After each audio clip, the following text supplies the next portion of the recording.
It's the DC Crossover Podcast with your hosts, Mike Scherzer and Ben Simpson.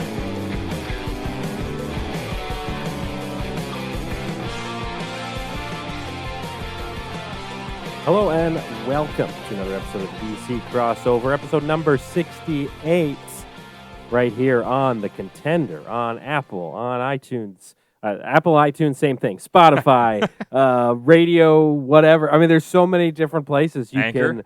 Anchor. Shout out to Anchor, of course. And YouTube as well. You can watch the full video of this show on our YouTube channel. Basically, what we're trying to say is there's so many different ways you can consume this content, whatever your preference is. That is Mike Scherzer. I am Ben Simpson. Hope you had a wonderful July 4th. Happy Independence Day, my good people. And we are back with another draft as the summer rolls on because this is kind of that dead period in sports. So we are filling that with some drafts. Today's episode, as you can see by the title, will be on the best summer food and drinks draft. Looking forward to that because it was just July 4th weekend. I'm sure you consumed. I don't want to reveal any possible picks later on, so I don't want to get into the food that was consumed or the drinks that were consumed over the past couple of days, but I will say, Mike, the diet's got to be back on for me, man, because I'll tell you what, this weekend I ate so much. Oh, yeah.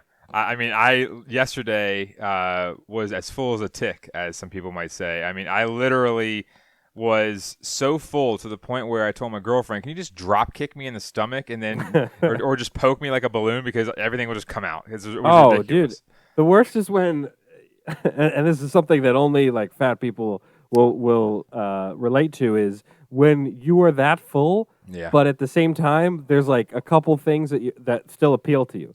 Like cookies. Like exactly. Desserts. So I got cupcakes for they were special 4th of July cupcakes at the grocery store. Yeah. There was like a 10-pack. They were gone by the end of the night. The mini vanilla Most ones? of them by me. They were like chocolate with the vanilla frosting. Okay.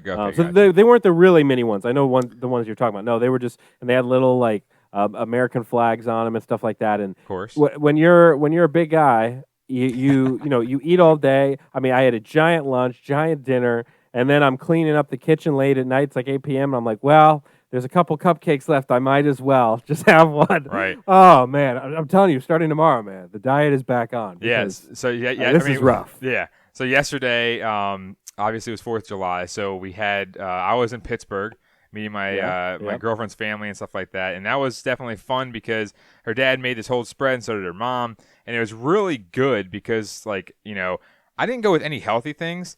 And my girlfriend on the ride back today was kind of giving me some slack because she was like, you didn't eat any fruit. She was like, had a nice little variety going. I had fruit over here, had this. And I was like, it was actually kind of funny because she actually started hitting the steering wheel saying, all you had was meat. I couldn't help but laugh because that's what it was. I literally had like cheeseburgers and a sausage and I also had baked beans and macaroni. And I was like, my plate. And she was like, because we shucked the corn in the morning for her mom. For sure. And I started laughing because she was like, did you get any corn? And I was like, I didn't get any corn. I said my plate was full. I had no space.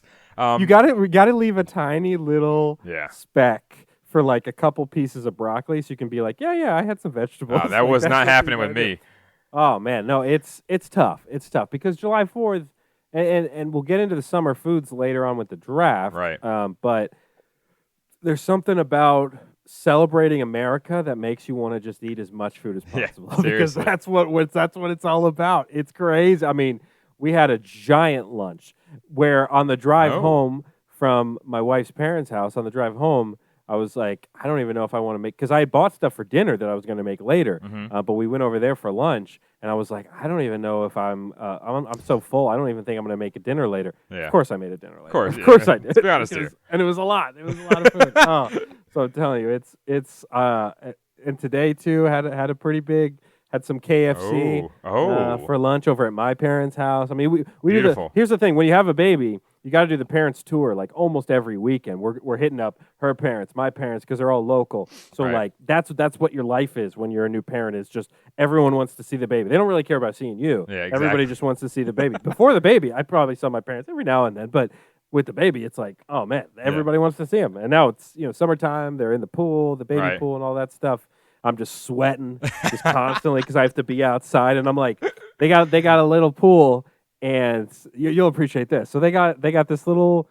It's a pretty decent sized pool actually at my wife's parents' house, and it's on the porch. It's just like a blow up pool, but and of course like there's 0% chance I'm gonna like take my shirt off and like sit in the pool with her in front of my wife's family, like because if they saw my shirtless body. Like they're gonna go get the divorce papers for my wife. Like they're gonna be like, "Hey, look at this guy.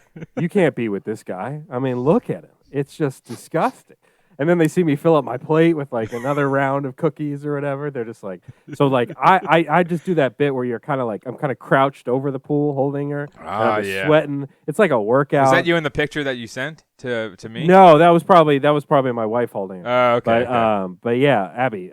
But like I'm just telling you, like her brother, of course, he's in good shape, so he's in the pool, shirtless, hanging out with the baby. My wife's sitting in the pool with the baby. There's 0% chance I'm taking my shirt off in front of my wife's parents. And I lived with them for a while. When we lived with them, they still have never seen me shirtless. And they never will. Exactly. Unless I drop like 100 pounds, they're not seeing me shirtless. And that's not going to happen, let's be honest here. So, 0% chance.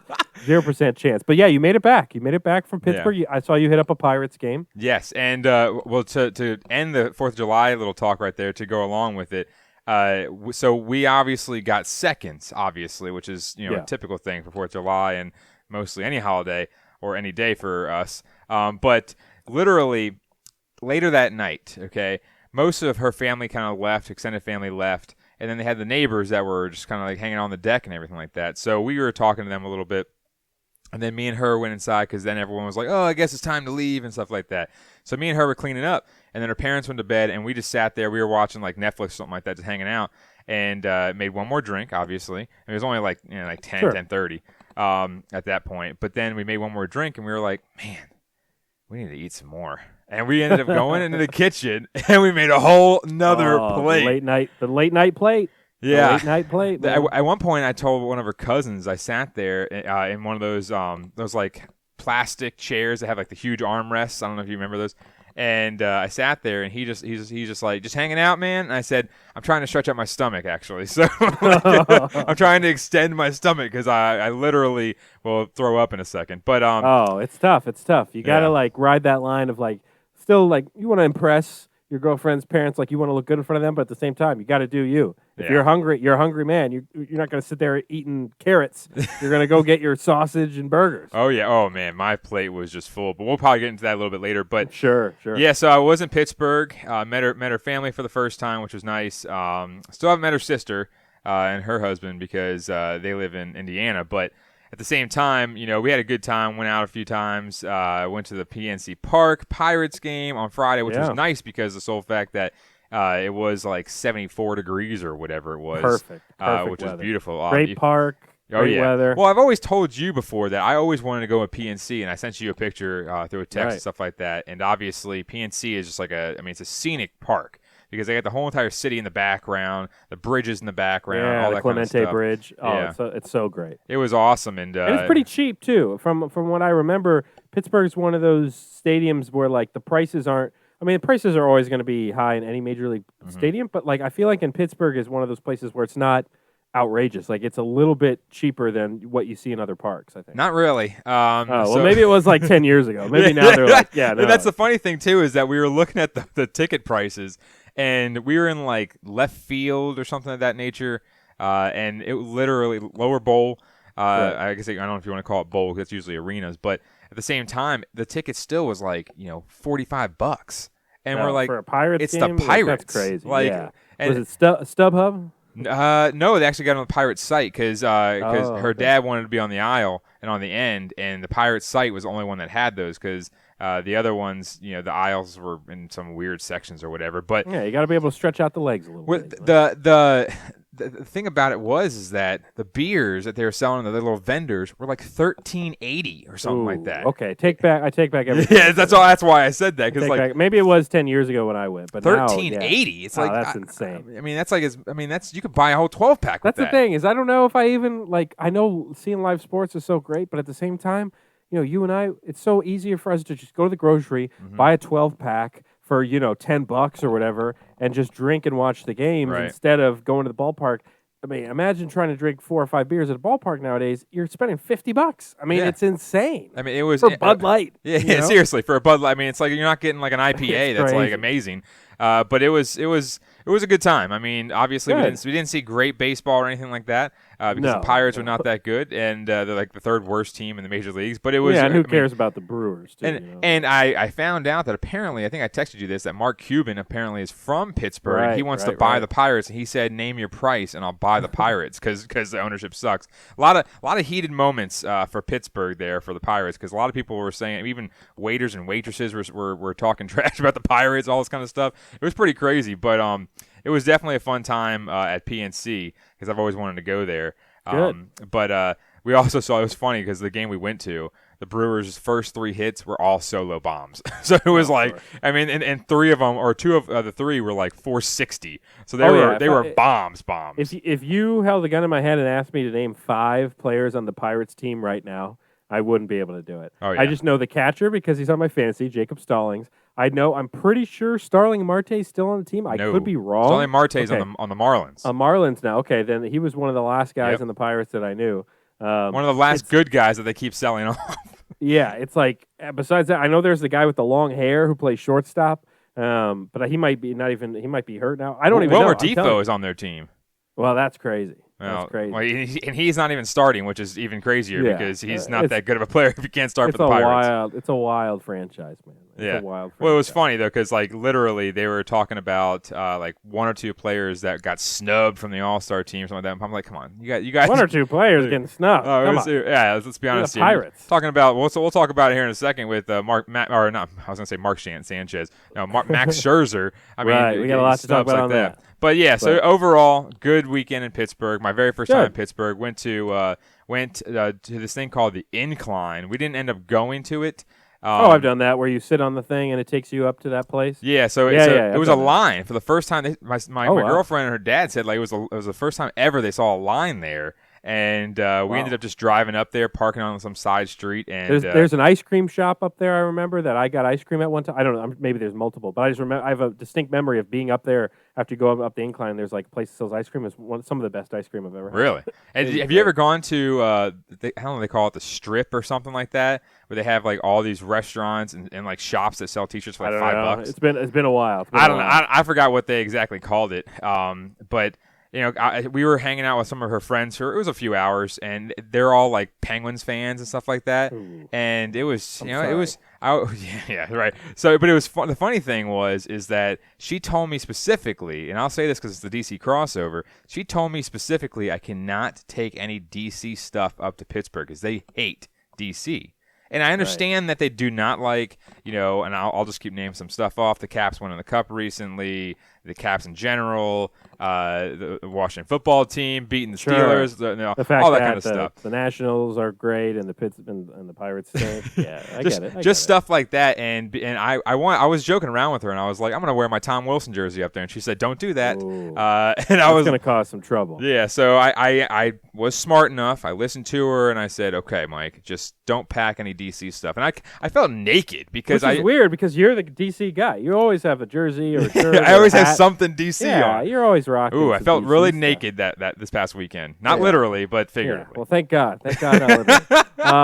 Well, that was the. I'm glad you're back. I know you came back today. Mm-hmm. I know you're tired, but we got some big things ahead on the show here. Again, coming up is the best summer food and drinks draft. But first, we got to step back a little bit and hit up the rewind machine and talk a little bit about what happened in this past week in DC sports in case you missed it. Let's start with the Washington Wizards. Not a whole lot of movement on the coaching front, but according to Adrian Wojnarowski, he does have 4 guys that are supposedly the finalists for the Wizards head coaching spot, and they all happen to be assistants right now. You've got Jamal Mosley with the Mavs, Darvin Ham, former Detroit Piston, for the Bucks, Charles Lee for the Bucks as well, and then Wes Unseld Jr., who I said is going to be the head coach of the Washington Wizards. So Woj has said that those are the finalists right now. Who knows? Nothing really new in Caps land. For the Nats, of course, their past week, 3-4 on the week. Everything started on Monday, that fun one-game set with the Mets, where the Nats won 8-4. This was a pretty important game where the Nats really had to be able to get this one down, and they did. Schwarber hits a couple bombs, becomes the first player in MLB history to hit 15 homers in a 17-day span. Absolutely crazy. On Tuesday, the Nats beat the Rays 4-3. Schwarber with another leadoff homer. Ross picks up his 5th win, and on Wednesday, beat the Rays again. Trey Turner gets his 3rd cycle in his career. They beat the Rays 15-6.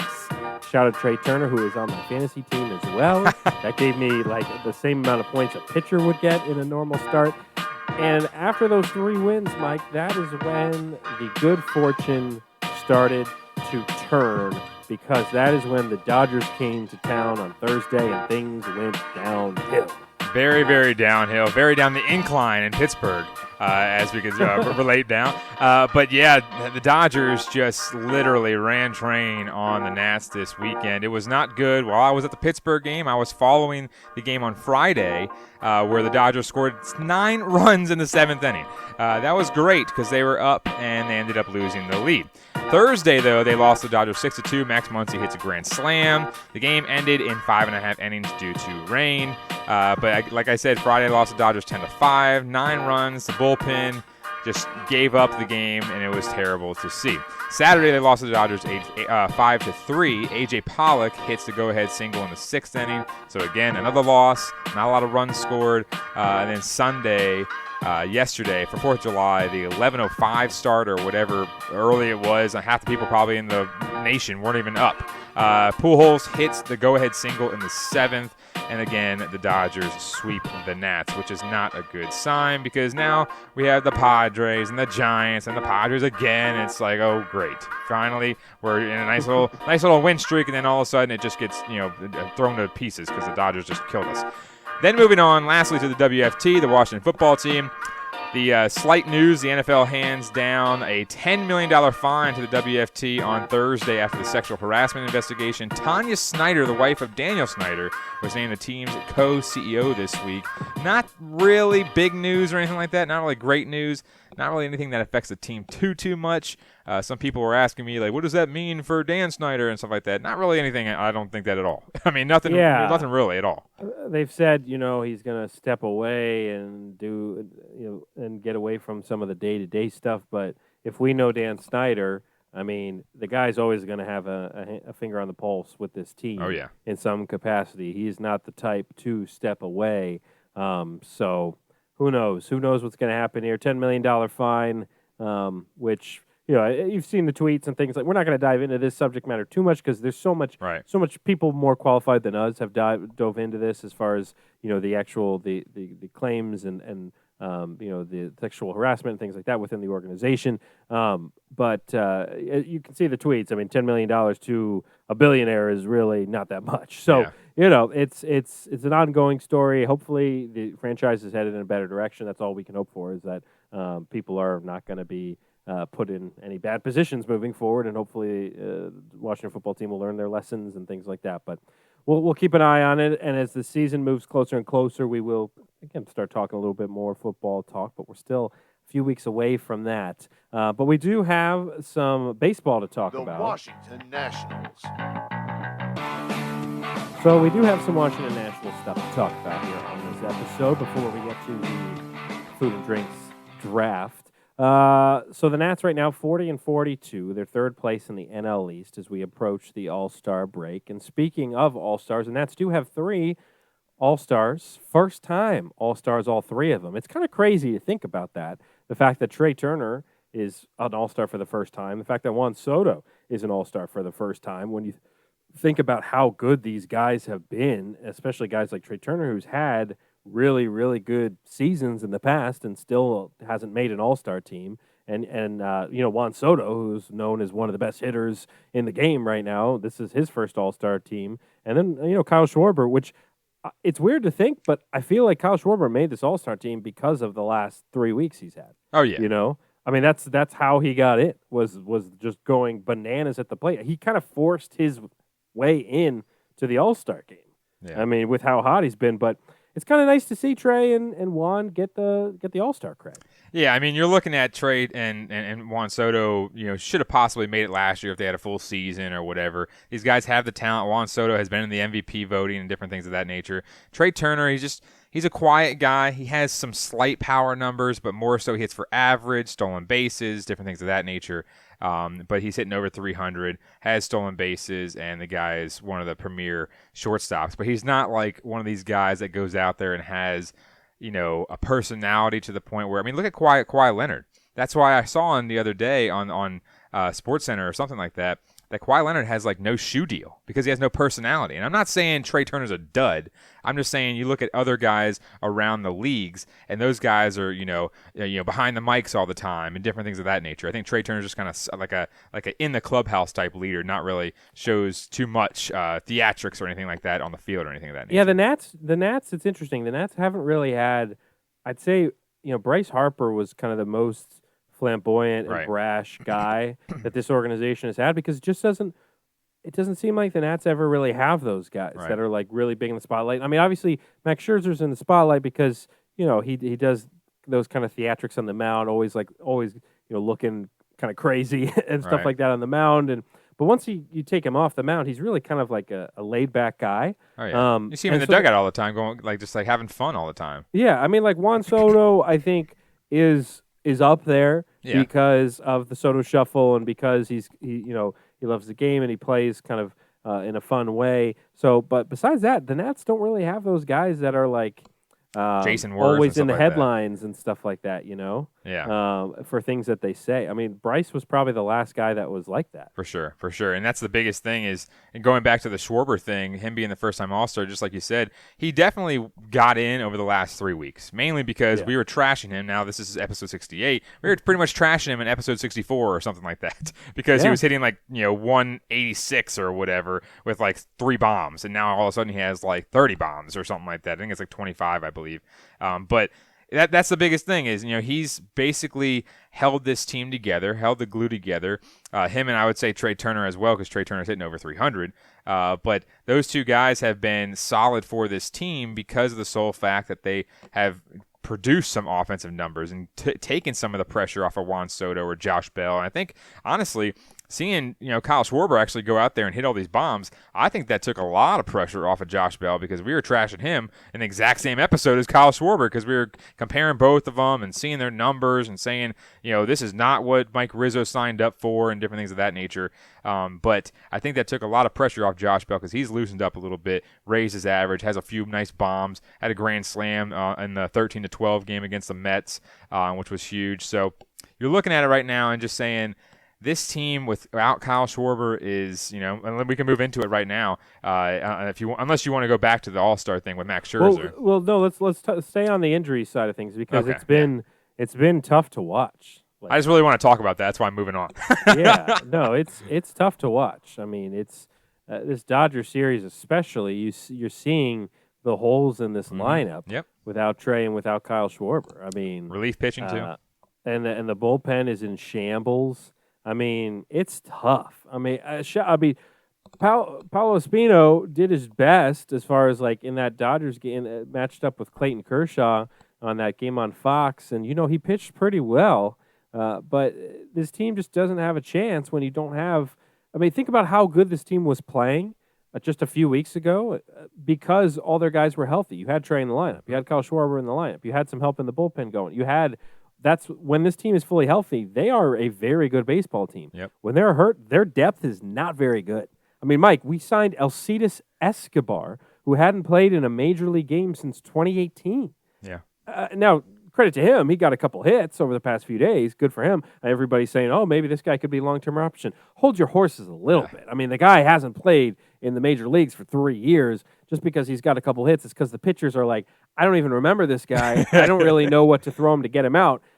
fastballs. I mean, we're bringing in guys like Gerardo Parra. You're bringing in Alcides Escobar. It just shows you this team is not the depth is not there. Yeah. Because otherwise you'd hope to be able to bring some guys from the farm system and stuff like that. They can't. They have to go sign guys that won the World Series 5 years ago. You know? Exactly. And that's the biggest thing you're looking at is our schedule. Obviously, I mentioned it earlier that we have to play the Padres, then we have to play the Giants, and then we go into the All-Star break, and then we come back and play the Padres again. So we have a gauntlet, but I believe it's the Mets, if I'm not mistaken, have to play the Pirates. Or it's either the Mets or Braves, I think. Maybe it's the Phillies. I don't know. It's one of the three teams have to play the Pirates 7 times. So while we're playing the Padres 7 times, they play the Pirates, who I just watched. Not that impressive. Yeah. You know, and you're looking at it and saying, we can't win against the Dodgers. I even texted you and said, this game with Max Scherzer went out there, pitched great. And I believe that was the 10-5 game where he goes out there, pitches 6 strong innings, 1 earned run. They're up 3-1, I believe, when he left the game.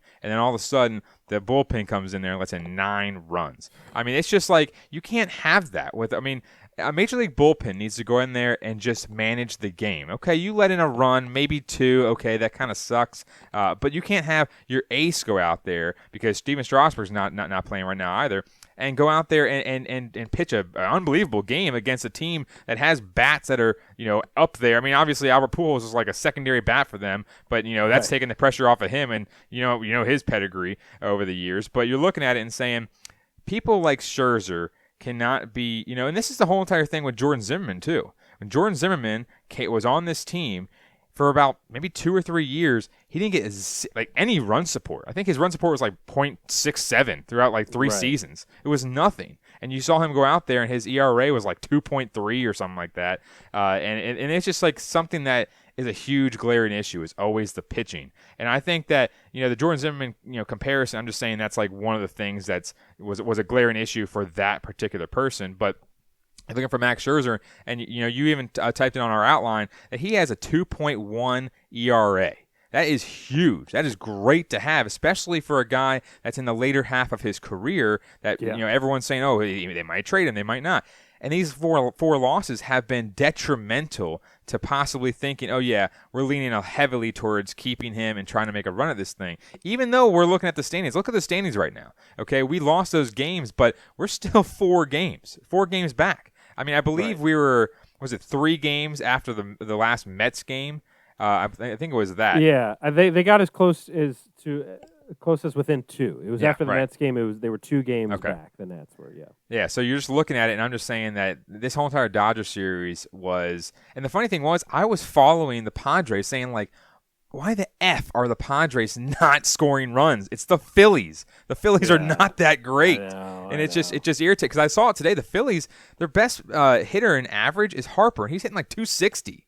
You can't go out there and have Fernando Tatis and their whole entire lineup go out there and score 1 or 2 runs or whatever and have the Phillies beat them. They had a good shot to come back in the 9th and win. I think they were up, or they were down 3-1. They came back and tied it in the 9th, I believe, in Game 1 of that series. Anyways, besides the point, I'm getting off on a rant. It's just, when I look at it right now, the Nats cannot they gotta stop the hemorrhaging of the whole entire second half of this first half of the season. 100%. This is a detrimental spot right here.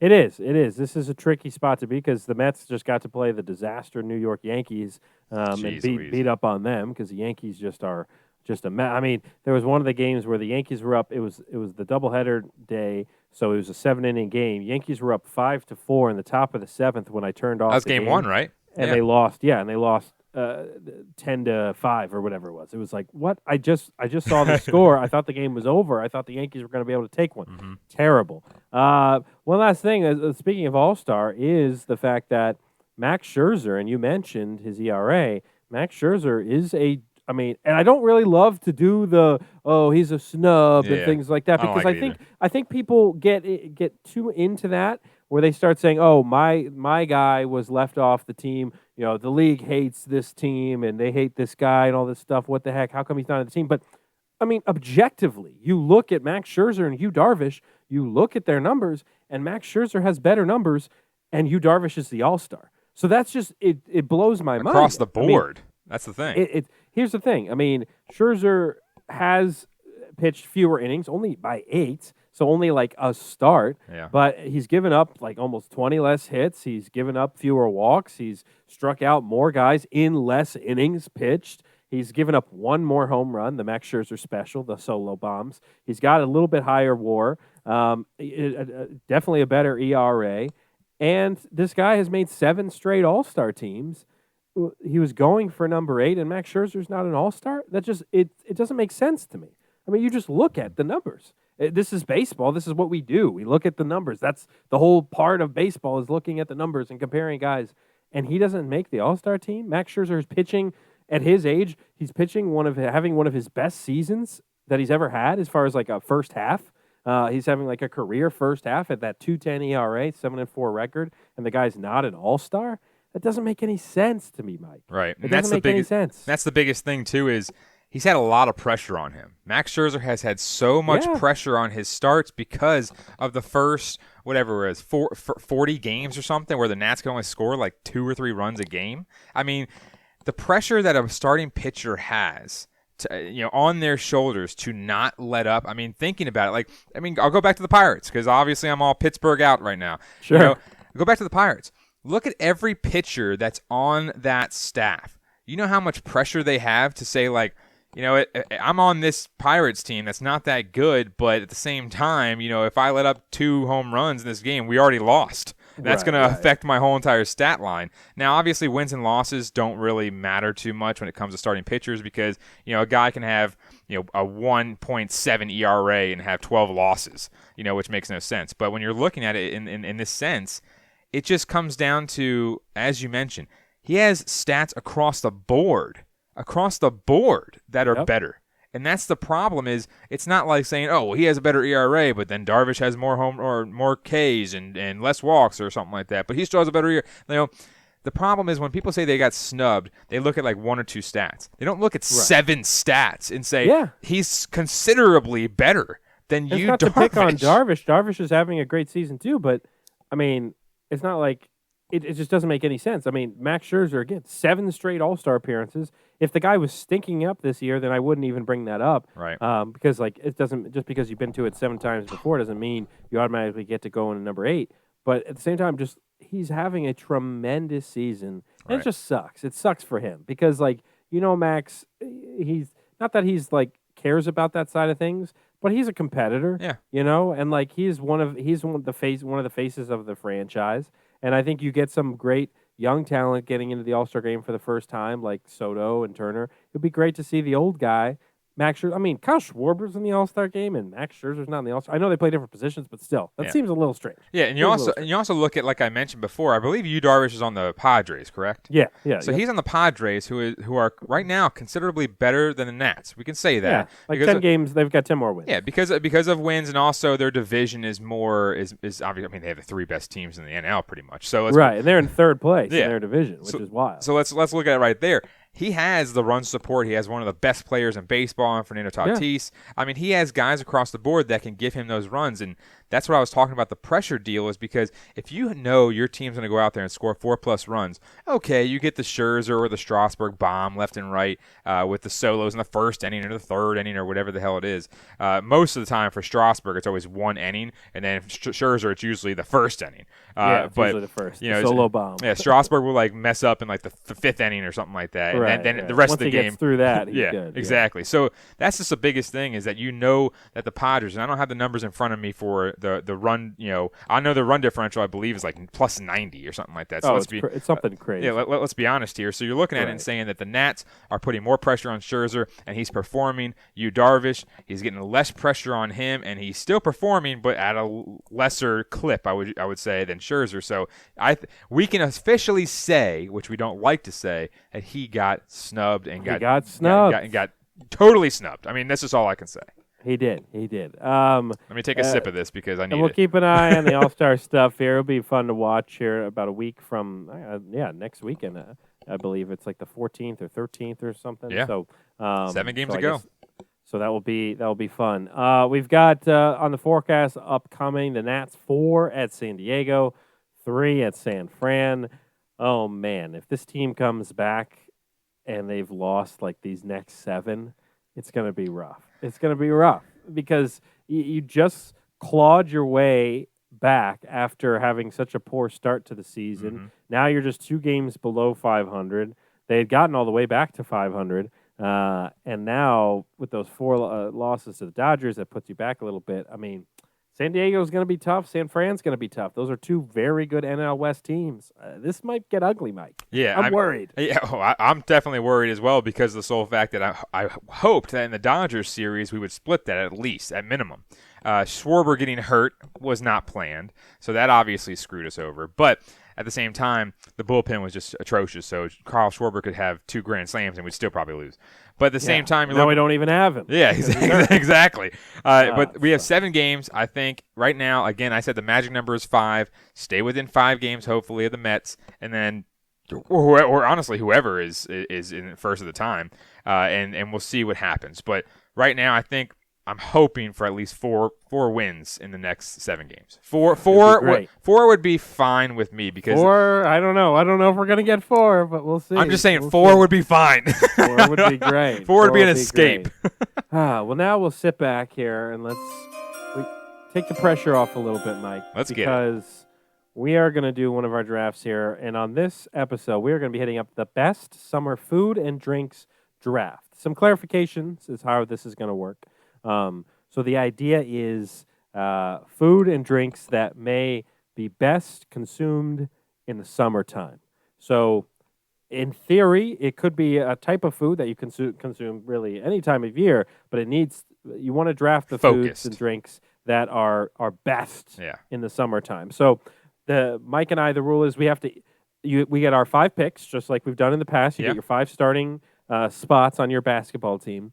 But you have to at least have 1 drink and 1 food within the 5. If you do 1 drink and 4 foods, that's fine. I mean, it doesn't matter. But you got to have at least 1 of each. So you can't say like Oktoberfest, Sam Adams, or something like that. Right. Yeah, exactly. It has to be summer related.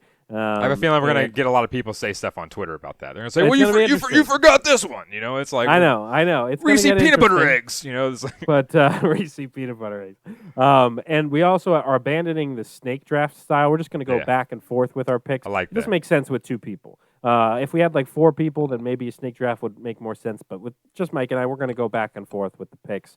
I've got a pretty good list here. I'm excited to drop some bombs on you here. Because Schwarber bombs. While the voting was technically 50-50 on the Twitter poll from the last draft, I honorably would give you last draft. I think you had a slightly better draft than me. So I'm looking to come back. Might have been different if we did this type of draft, though, this style. Yeah, right. Exactly. So I will hold a number under the desk here out of camera shot, and then you're going to guess, and that will decide the draft order. 2. It is a 2. All right, we're 3 for 3 now. So Mike has the first pick. I don't need to bold that. I'm just getting I got to keep track of the picks. Yeah, you got to keep track of it. So we know. All right, Mike. So you are so excited to get this one. You are officially on the clock. So talk us through your process here. Okay, so when I was talking to my girlfriend in the car, she was naming some things that I'm not a fan of. So when I talk about the best, and I'm kind of a picky eater when it comes to certain things. Sure. And I might even like it, but I just don't care to try it. I'm 29 years old, haven't cared to try it in 29 years. You know what? Live your life. It's Mike. whatever. I'm done telling people what to do. You live your life. That's the funny thing is that when we were talking about it in the car, she said a comment which made sense. Okay, it did make sense. She said, well, that thing is not, a universal thing. And I'm saying it's more so like if you're looking at the summer, we're talking about the summer in the U.S., okay? Yeah. Typical stuff like that. I'm not going to have like spaghetti and meatballs, from Italy or something like that. Hey, I mean, that is great. It is great. I wouldn't pick it for this draft. Yeah, no. so I'm focusing on things that are in season. I will say in season, different things of that nature. I like that. It is somewhat local. So the first pick is in. We still didn't come up with team names. I wish we came up with team names. All right. The team name, or the team's pick, is Maryland Blue Crab. Blue Crab. How about that? Okay. I like the pick there. It is definitely something that is a seasonal type thing. It's a regional thing. Yeah. But it's one of those things where if you've ever had it, it's fantastic. It's an experience. Exactly. You know, the breaking, you got the mallets on the table, Yep. and it's messy, and it's like it's a whole thing. You got the Old Bay, Covered in Old Bay. And it's a summer activity. You don't do the Maryland blue crabs in December, Yeah. you know, when it's snowing outside. Like that's hey, we've got this big old table. You got that checkered picnic table thing, you know, like covering up the picnic table. Newspapers, all that kind of crap. Yeah, exactly. You just drop a bunch of crabs on the table. There's corn. There's there's mallets. There's, as you mentioned, and that's just a good time. It's a good time. It's a fun. Everybody's having a good time. And that's the biggest thing. It's not like you're sitting there and trying to get full. You're basically just sitting there. And honestly, blue crabs and most seafoods out there, they're like such little calories that you don't really care. It's more of a socializing type of thing. So I like Maryland blue crabs because everyone calls them Maryland blue crabs because you can get like king crab somewhere else or lobster in Maine and all that kind of crap. But you're there looking at Maryland blue crabs, like you said. You get the Old Bay seasoning out there. I prefer melted butter. With mine. My mom prefers vinegar and stuff like that, so everyone likes different things. But like I said, it's more of a socializing thing. You can sit there. You can't go wrong. It's a good time. Yeah, you sit there and socialize about it, and then you have a good time, and you're not stuffing your face and feeling like a tick like I did on 4th of July. Your messy and that's the funny thing. It's so much work for just like so little like food each time because like those crabs are they're good size, but they're not. Yeah, you're like you said, there's not like a Maine lobster or anything like that. So like. It's a lot of work, but it's more about the social aspect. Exactly. You get messy, your fingers get all gross, but it's a good time. And it's fun. Yeah, that's a great pick. Thanks. That's a great pick. And that's not even on my draft board, so that's a really good pick. I was really excited when I came up with it because I was like, what am I forgetting? No. What am I forgetting? I mean, I'm telling you brought it. A number one pick. I'm bringing solid. it. I'm bringing it. You know who's going to love that pick? Joe Deck. Isn't he a Maryland guy? He's a big Baltimore Orioles he likes fan. the Orioles, so I mean, I know he doesn't live in Baltimore, I don't think, but he's a Maryland guy. He voted against my picks, though. He voted against my picks last time. He voted for me last time. Shout out to you, Joe Deck. All right, so with my pick here, I was kind of wavering because there's certain picks where I'm like, could I wait and get this in the third round, sleeper, or do I need to take it now? And I think I need to take this guy now. Because I want to avoid any chance of you taking him later before me.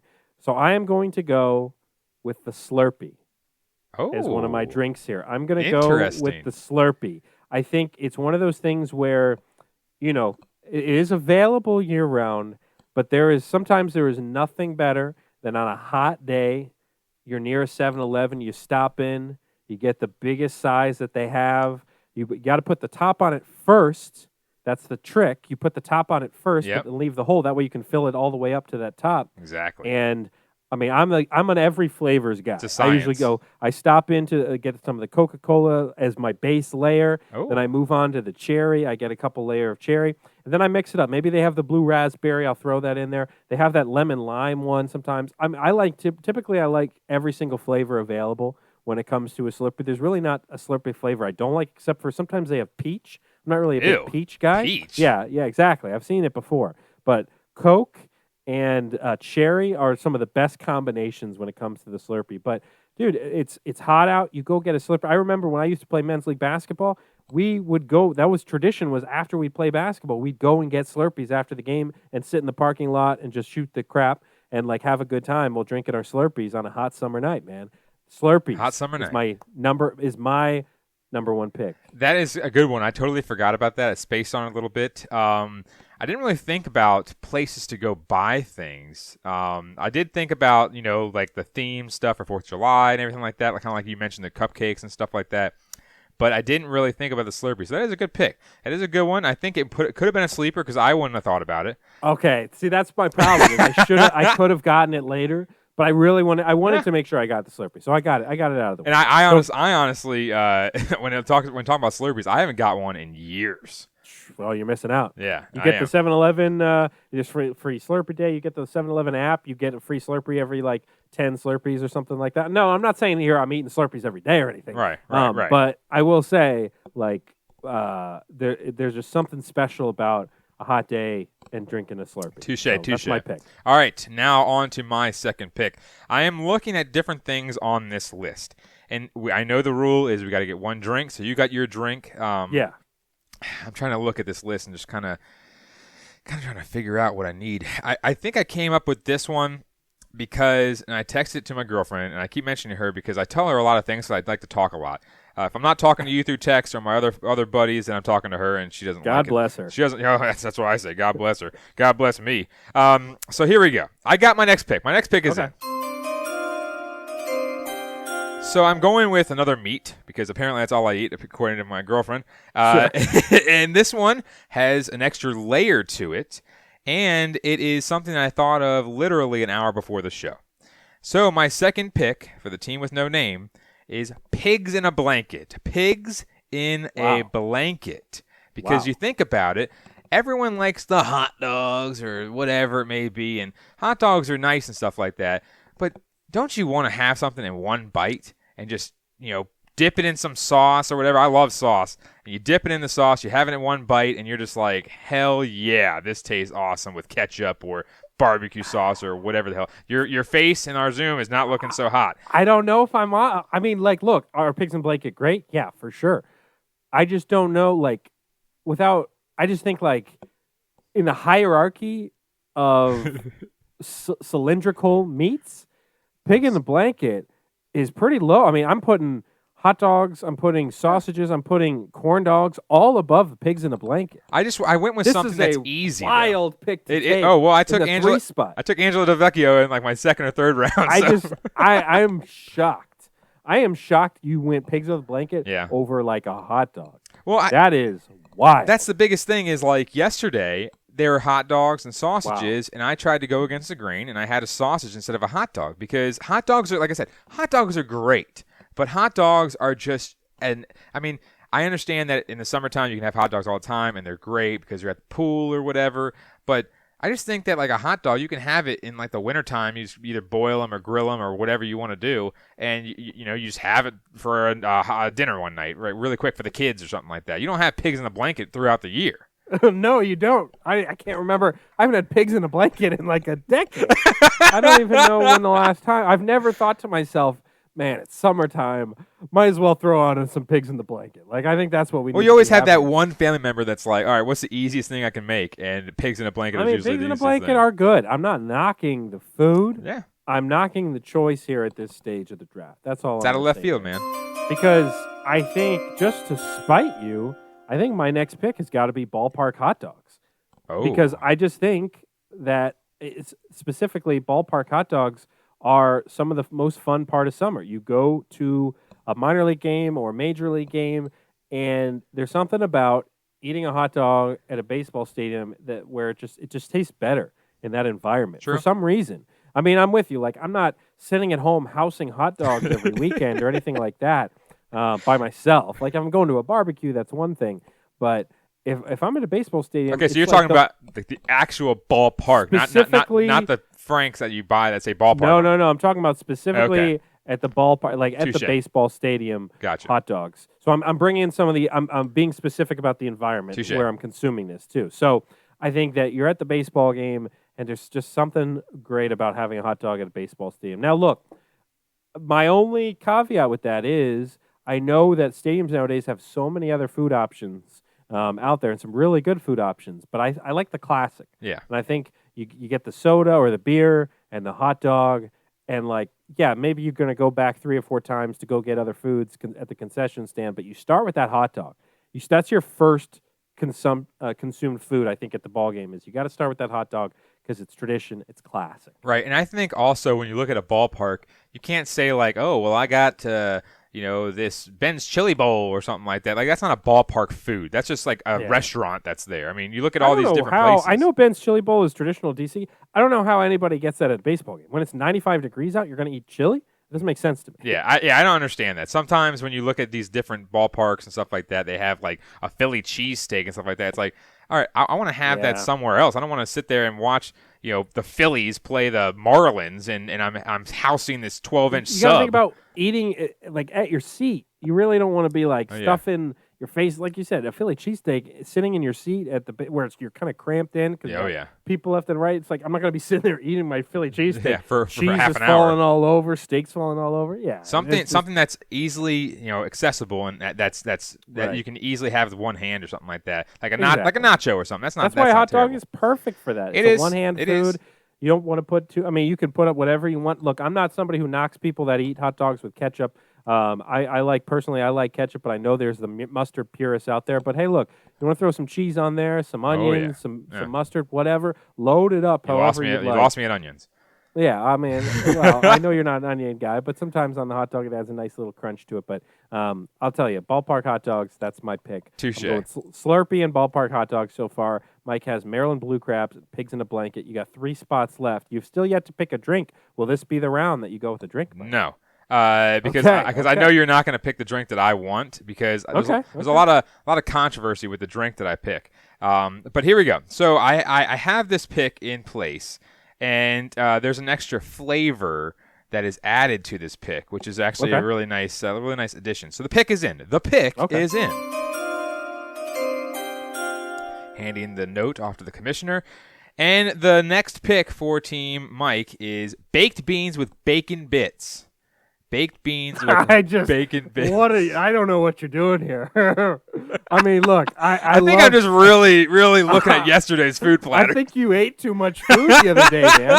I mean, we're talking summertime food, and you're saying baked beans with bacon bits? You're off the rails. Like, this is... I started off strong, and now I'm going like you're throwing the draft right now. You're Darko Milicic-ing right now. Like the Pistons' number 2 pick or number 3 pick in the draft, and they took Darko Milicic. You're picking baked beans with bacon bits in a summer food and drinks draft? I'm just thinking about 4th of July, man. It's in my head right yourself. now. Look, try to win me over. Explain yourself. Explain your pick. You don't have to win me over. Win the people over. So you that think are going to be voting. You think it's not going to be a lot of votes from me, I think. So when you're looking about bacon bits, okay, bacon bits added to anything is great, but when you look at baked beans, like you don't sit there. And again, I'm going to do the same thing with Pigs in a Blanket. You don't sit there and say, what's a good side dish for tonight's dinner? Let's throw in some baked beans. You don't think really about something like that. So I think when you're talking about baked beans, you think of 4th of July. You think of throwing them inside of a hot dog bun with the hot dog, or on top of a cheeseburger or something of that nature. Sure, it's kind of like one of those things that you just kind of throw on. Whenever do they start doing the let's put an egg on top of a hamburger or something like that? Like when do they start doing the mac and cheese on top of a hamburger? Like, when did they ever start doing that? I don't know. So when you're looking at it, it was delicious. It was really damn good, though. Great invention. When you're saying, what you're saying now as far as like using the baked beans as like another kind of element to something else, I can kind of see what you're talking about as far as like putting it on a burger or putting it on a hot dog, like adding that extra. Okay. Because you have it becomes a little less crazy. You have like refried beans and all that kind of stuff for like taco night or something like that. You don't sit there and say, well, what's good with tacos? Oh, baked beans. Like no one ever thinks of like Bush's baked beans.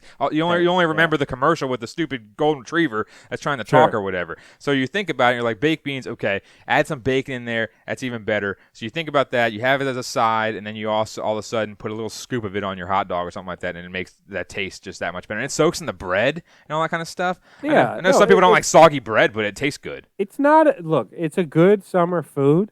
I just don't know if it's a top 10 summer food. I was struggling with this draft, so I'm just going to go with it. It's okay. It's all right. Look, you made your pick. You got to stick with it because people at home are going to vote. All right, with my next pick, I already know. I already have my list. My top ones are still available, so I'm going with them all. They probably all are. With my third pick, I am going with Boardwalk Fries. Son of a Boardwalk I almost said it.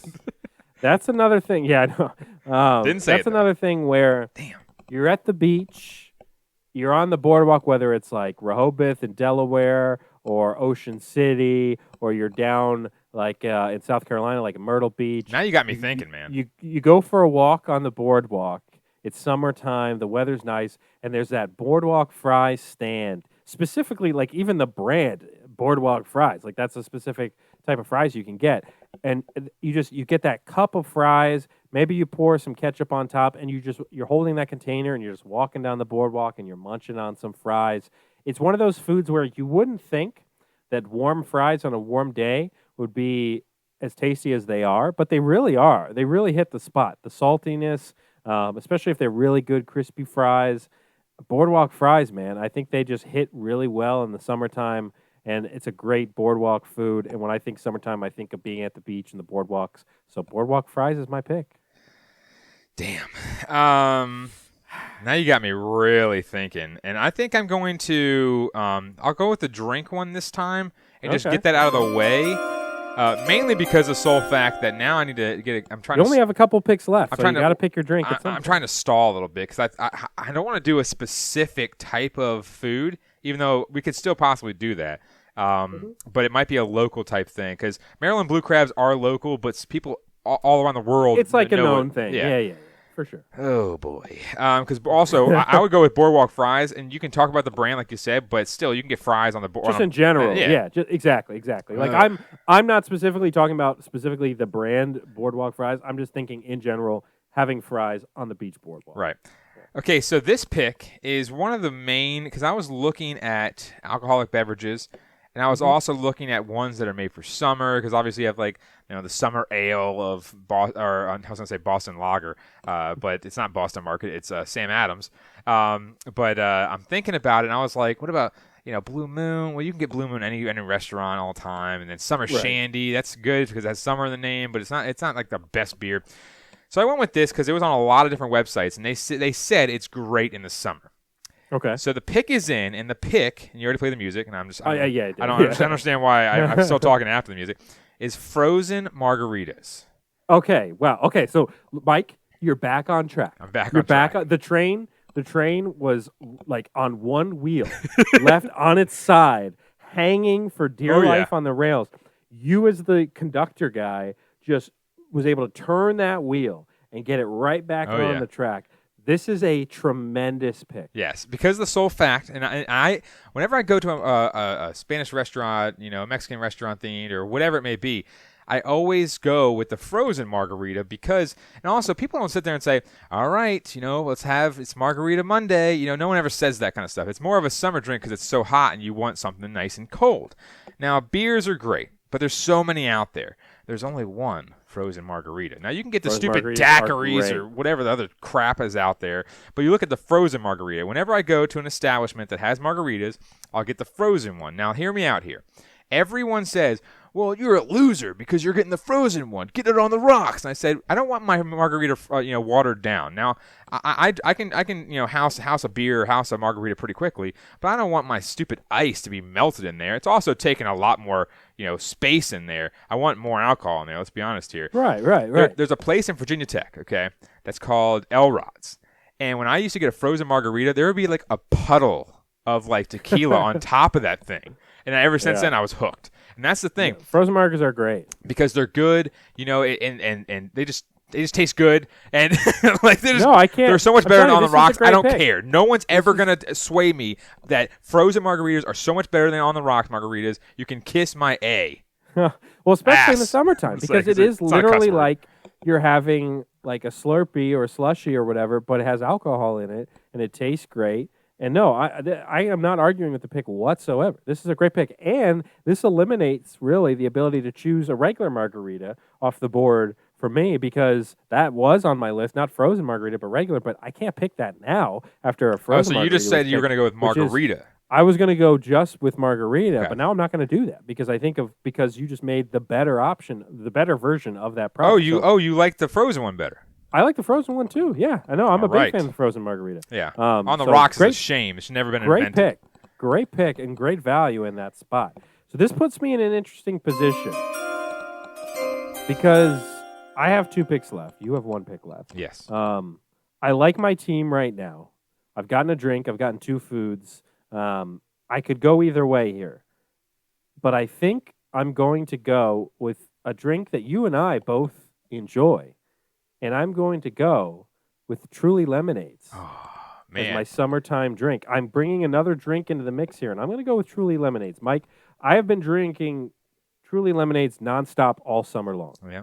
I've been buying them at the grocery store. Now, just for clarification, if you're a novice to this world, I'm not talking about the lemonade flavor of a Truly. I am talking about the lemonade pack, the black cans of Trulies. I can name every single one. I drink them so much. They just brought in watermelon recently as a new flavor. Yep. I've got a lot of those. You have watermelon, strawberry. Black cherry. Black cherry, which is a great one.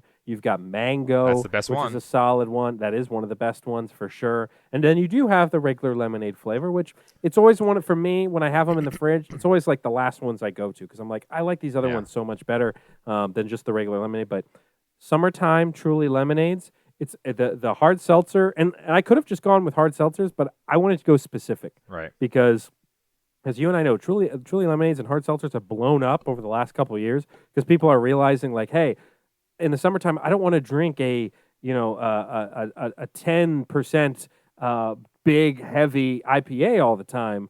I want to drink something light and something tasty that I'm going to be able to get a little buzz on, but also be able to not be weighed down or feel sick. I'm going to be able to just crush some Truly lemonade. So that is my pick here. I'm going another drink. I'm getting some good value here in my fourth round. I will give that to you. I was going to combat it a little bit because I am such a connoisseur of the Truly lemonades because those are my favorite seltzers. Sure. But I'll give it to you because some people they have them because they think it's lemonade, it's Truly.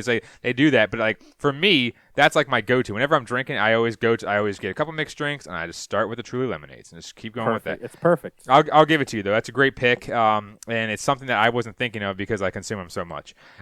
So it is definitely a good one. All right, so my last pick for you here. My last pick. This is big. My last four on here, not that great. Man.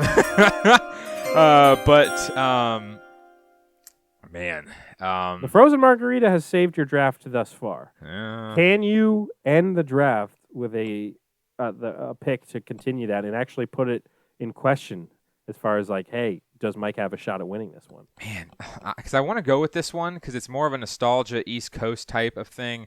But I don't really. I mean, people love it, but I don't really like it that much. I mean, I like it. Oh, see, here's the thing, Mike. I'm going to say right off the bat: go with your gut and heart. Exactly. Don't go for the people. Don't worry about them. Yeah. Go for what you like. All right. So what I'm going to go with is something that I love the most, and I had about 3 of yesterday. Sure.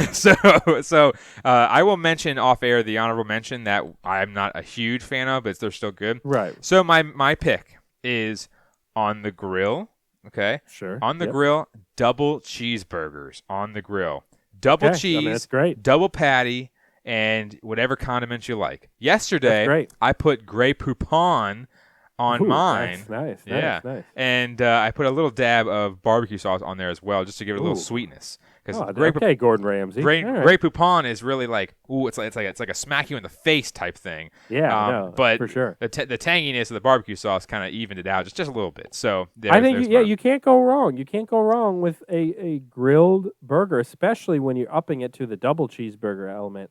I mean, it's a classic summertime food. Yeah. I mean, there's nothing better than throwing some burgers on the grill, throwing that slice of cheese on there, stacking those burgers up. And like you said, you can get creative with it. You can put bacon on it. You can put Grey Poupon on it if you want. Whatever you want to do. Still, double cheeseburgers in general, it's a classic summer It's a good pick. It's not a great pick, but I ran out of picks. It's a consistent hitter, I'd say. It's like it's not your guy that's hitting over 300. It's your solid 270 hitter who's going to just give you a great season.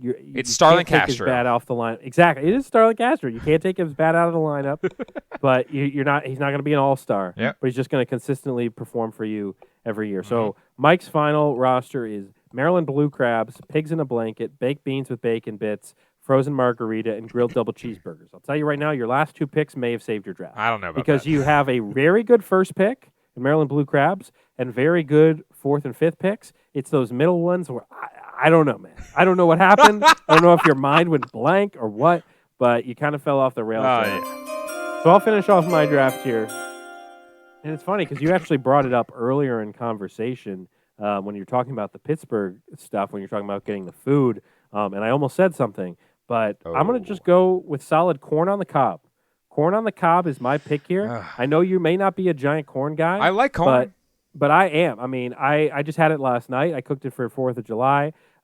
It's one of those things where, now, look, grilled corn is great when you put corn on the cob on the grill and kind of char it up that way. It tastes very, very good. You get the little kind of smoky texture to it. I'm more of a boil it on the stove type guy. Right. But you got to slather that thing in butter, slather some salt on it, and it's It's great. I could eat 5 cobs of corn easily. And I mean, it's a solid pick. The biggest thing for me that really irritates me with corn on the cob, because there's a lot of variations of corn you can go with: cream corn, corn on the cob, cornbread, all that kind of stuff.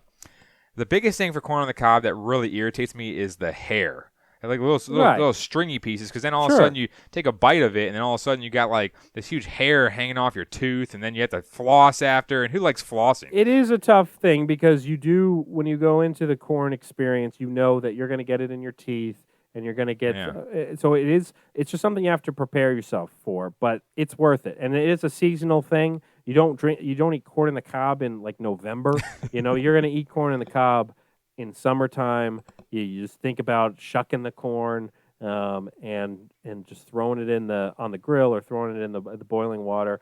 It goes with so many different dishes. We had last night. We had burgers, corn on the cob, mashed potatoes. I mean, it was a great meal. And corn on the cob is one of my. What baseball player would you compare that to?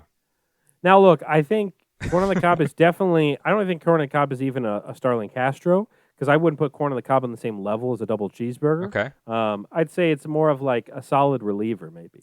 Like, like it's going to be not a Sam Clay, that's for sure. Maybe like a Wander Suero when he's on, that sort of thing. When he's on. But yeah, so my final team is Slurpees, Ballpark Hot Dogs, Boardwalk Fries, Truly Lemonades, and corn on the cob. I will mention my honorable mentions, the ones that I didn't pick here, just a couple of them. Lemonade, freshly squeezed lemonade, was going to be a possible drink there. Okay. I did have burgers like you had.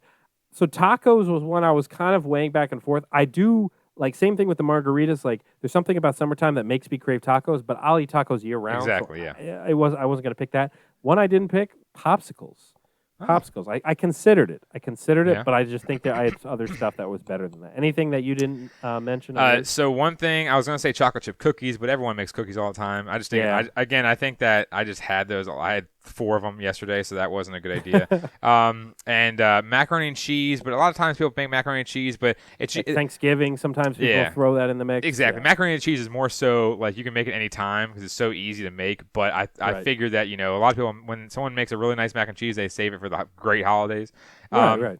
And another one was a cheese platter. So like when they have like the huge platters of cheese, had a few of those. And then the last one I was going to say that I was really debating on that I like it, but I'm not a huge fan of it like some people are, is Fisher's popcorn. So Fisher's popcorn in Ocean City is a huge staple. But that's again, it's a local thing. People in Texas aren't going to know what the hell that is. So I didn't want to go with it because I was like, it's too local, and also it's popcorn. Let's be honest here. But they have obviously all the like caramel popcorn. I think it's a fan favorite. But I didn't want to go with that one. So those are honorable mentions, but it's a tough one. Caramel popcorn, and then I think you could even say something like. Yeah, I mean, I guess I'm just thinking of that because you think of people on the beach with the giant bag of popcorn and stuff like that. Sometimes you can get those from the vendors, or like cotton candy. Yeah, could be possibly in the running as a summertime thing. But I think this is a pretty solid list here. It's not bad. We will put the poll on Twitter so you guys can vote. Follow at the DC Crossover on Twitter and place your votes accordingly. We'll leave it open for the rest of the week, and you can, if there are any ones that we missed, feel free to weigh in. There were some people that weighed in on the video game draft. And got their thoughts in, so we appreciate that. There's always going to be stuff we missed. That's just kind of the nature of this type of thing. Let's hit up the final lap, a chance to cover some quick hitting analysis by Mike. We got 90 seconds, big stories in sports. Here we go. Trevor Lawrence signs a $36.8 million rookie contract with the Jags. Trevor Lawrence is one of the players that I would pick semi-high for a quarterback because I think that he's going to be there because people are going to overlook him, but I think Trevor Lawrence is a surefire pick. Suns versus Bucks in the NBA Finals. Who you got? I told you before, if Giannis is not healthy, Suns in 5. If he is healthy, Suns in 6. Luka Doncic leads Slovenia to its first Olympics berth. Mike, could you point out Slovenia on a map? I know what their flag looks like, but no idea where it's at. Dallas Cowboys are featured on Hard Knocks for the 3rd time. I could care less. I hate the Cowboys more than any team in the world. I know you won't be watching. Josh Gordon has filed for NFL reinstatement. Could a team take a flyer on Josh Gordon? I mean, if he's going to get league minimum, I mean, the guy can't lay off the broccoli, as they call it. Yeah. Now it's like I feel like that's probably even allowed these days. It's small amounts. Probably. And the Lightning look to sweep the Habs. We were talking about it fair that this is just not that exciting of a Stanley Cup Finals. You think the Lightning are just going to finish it off and just complete the sweep? I think so, because we're going to get to it here in a minute in our picks of the week. But I told you before, even especially last week, I think the Lightning are going to win in 5. And I said that because I thought the Habs might take one of the first 3 games. But, I mean, they're getting outscored by 9, let's be honest here. Yeah, it has not been pretty, and the Lightning looking to win back-to-back titles. And we talked about it, that this is probably, I mean, last year doesn't count. Let's be honest. Yeah. We're not counting that. Did you have a trivia for tonight? Hell yeah, I do. I just wanted to make sure. Right here, man. Wanted to make sure. Got it right here. We will hit up Mike's trivia show here. Again, last week, not a great performance from me. I was put in a tough position with an answer that I just didn't really know, and it was not good for me. I believe you were 3 for 5 for WFT/Redskin questions and 2 for 2 for Nats questions. The funny thing is didn't I throw out the correct answer after we had already? Yes. So technically I kind of knew somewhere in the recesses of my brain, but it wasn't in time, so it doesn't count. So you're 5 for 7. 5 for 7 there, sir. All righty. I'll take it. It's pretty good. Here we go. Here is the question, what's the name of the game? You got to know Washington Sports Trivia Game. I forgot what the name of it was. In 2009, my high school graduating class, what member of the Capitals set an NHL record for defensemen by scoring a goal in 8 consecutive games? In 2009, so not that long ago, what member of the Capitals set an NHL record for a defenseman by scoring a goal in 8 consecutive games? Now, think about it this way.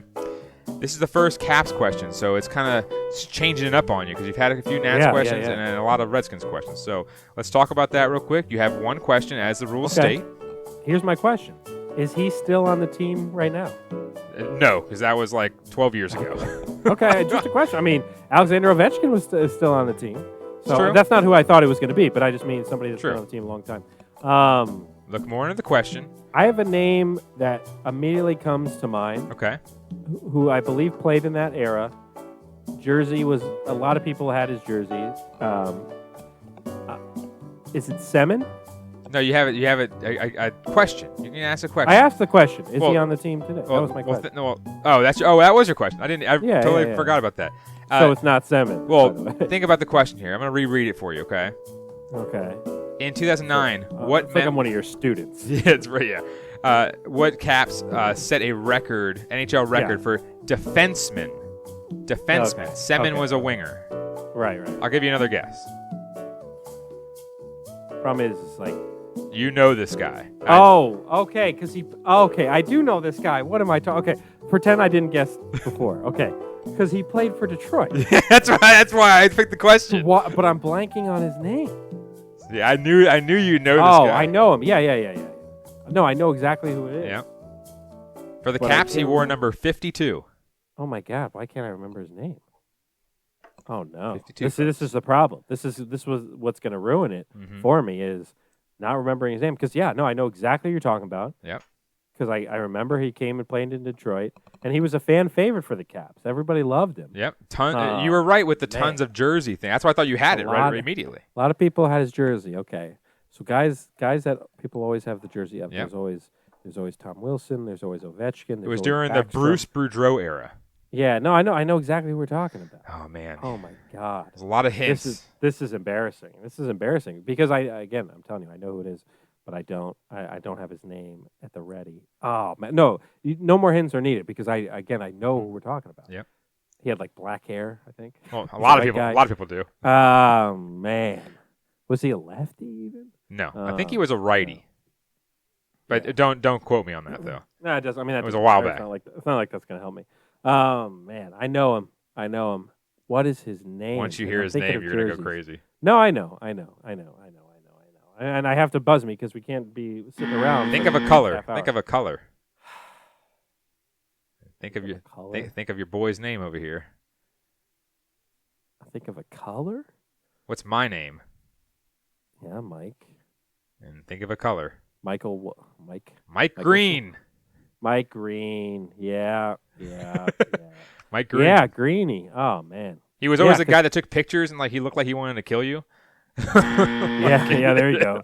Yeah, no, it was one of those things when he came to Detroit. I was kind of happy because I was like, oh yeah, Mike Green. He had some great years for the Caps. Oh, not the best defenseman, but like that question stated, he was a great offensive player. Yeah. No, he was definitely not like you said, he wasn't up there as defensively, but man, he could score. Oh man, that was a stumper.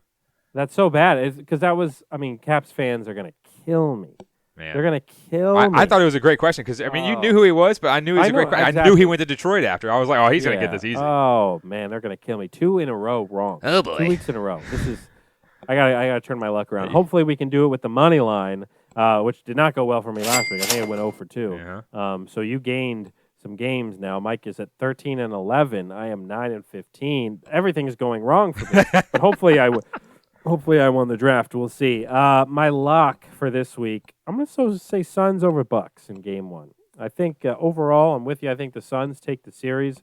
I think the Bucks are going to make it interesting, especially if Giannis is healthy and playing well. Right. But I'm going to say the Suns. I'm going to say Chris Paul wins his first title. Suns over Bucks. They're going to start things off in that Game 1. And my upset, it's kind of a crapshoot, but I ended up going O's over Blue Jays on Tuesday. Blue Jays are a much better team. I think they're in second place or in the division or second or third place. Orioles are obviously the Orioles, so they're bad. Yeah. But every now and then, the Orioles put together a pretty good game. Shout out to Cedric Mullins, who's still hitting pretty well this season. Yeah. So I don't even know who's pitching for the Orioles Tuesday. They haven't even announced it, but I'm just picking it. Yeah. Blind pick. Yeah. That's my upset. Gotta go big sometime. Throwing the dart at the dartboard there. So my lock, I obviously said last week that I think Tampa's going to win in 5, but now I'm going to change that and say Tampa's going to win in 4 because Montreal just sucks. Tampa's offense is so good. So I'm going to say a lock. We are recording this on Monday. And I believe the game hasn't started yet. So Tampa over Montreal. My upset is Marlins over the Dodgers. The Dodgers got my upset pick for last week, but I'm going to say Marlins over Dodgers in this one because Pablo Lopez, who got thrown out after the first pitch with Ronald Acuna Jr. Yep, that's my fantasy pitcher. Besides that game, the last 2 against the Nats and the Cubs, I believe. Oh yeah, he's lights out. He had 2 earned runs in his last 13 innings pitched. That's why I picked him up for fantasy. He's great. And that is an upset because the Dodgers, I believe, are -1. Like 17 or something like that. Oh, yeah. I mean, yeah, and the Dodgers have a better record, too. Yes. It's definitely an upset pick. It's a good pick. Marlins over Dodgers is definitely, and Pablo Lopez is a stud. That's the thing. The Marlins have some of those sneaky guys that are actually really pretty good, but the team itself as a whole just isn't great. But they got a couple studs on that team. It's a solid upset pick. That is the money line. Place your bets accordingly and responsibly. We'll have some news as far as when it comes to maybe some betting-related things here in the near future. Yep. We'll wait to announce that probably on next week's show. Besides that, follow us on all social media channels at the DC Crossover on Twitter, at Cerrone16 for Michael, and follow the Contender. That's Contender with a K. They release clips of the show, and they play us live on Tuesdays at noon and on Thursdays and things like that, really all throughout the day. I mean, you're listening at 3 a.m., you can hear us on thecontender.com. Check them out. Also support our sponsors, Anchor, free easy app. You heard Mike's read at the beginning of the episode. And besides that, I don't know what else to plug. The YouTube show, we put up the full video episodes. In case you want to look at our faces while you're listening to this show, go check out the YouTube channel. Please subscribe as well. We appreciate that. We don't really push the YouTube stuff as much, but it's there. It's a fun aspect. It's exactly. I like putting the video up, and we have a good time. Mike, you're back now. Going to be doing some golfing this week? We'll see what the weather is. Definitely have to. It's going to be hot. It's going to be hot the next couple days. Yeah, definitely going to be seeing what's going to happen this week. But I need to clean my car, number one, because I was waiting for the cicada disappearance to happen for me to clean my car because I was just murderous row with those things when I was going to work. So bad. But they're gone finally, so I get to clean my car for once.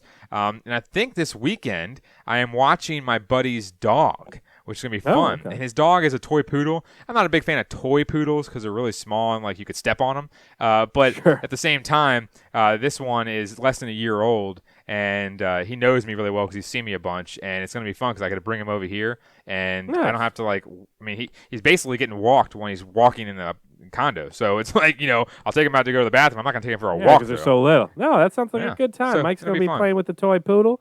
I believe we're getting some cement stuff done to our stairs, so I'm going to be like stuck inside for a couple days. Ooh. So it'll be great. It's going to be hot over the next couple days. Not good for you and I as being bigger guys. That means we're going to be sweating and pulling at our shirts a lot. Oh yeah. But that's the move.